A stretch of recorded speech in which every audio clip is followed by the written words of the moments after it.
টিপং কয়লাখনি আমি এতিয়া উপস্থিত আছোঁ।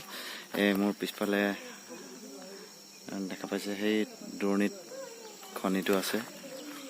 সেইটো মই পাৰিলে ওচৰৰ পৰা দেখাবলৈ চেষ্টা কৰিম বাৰু। এতিয়া এই খনিটোত বৰ্তমান খনন কাৰ্য নচলে, এতিয়া বন্ধ হৈ আছে আৰু হয়তো ভৱিষ্যতলৈ কয়লা খনিটো আকৌ পুনৰ উজ্জীৱিত হৈ উঠক বুলি আশা কৰিছোঁ। আহকচোন বাৰু চাই যাওঁ। টিপং কয়লা খনিৰ চবতকৈ ডাঙৰ আৰু দীঘল খনিটো হৈছে এইটো। নাম হৈছে ইয়াৰ প্ৰগতি খনি।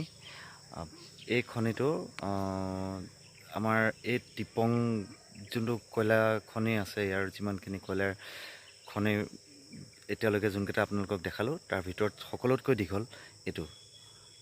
এবাৰ ভালকৈ চাওকচোন। এয়া টিপং কয়লা খনিৰ ভিতৰৰ অংশ। আমি এই ভিতৰত এয়া বলকচোন অলপ ভিতৰলৈ গৈ চাওঁ। কয়লা খনিটোতনো কেনেকুৱা ধৰণৰ কি আছে, এইবিলাক ফ্লেম প্ৰুফ লাইট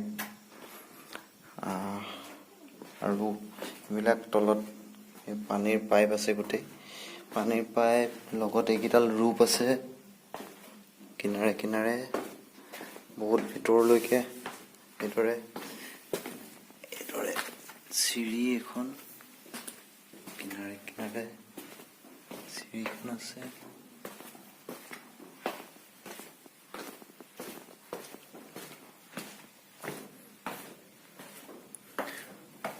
বাপৰে,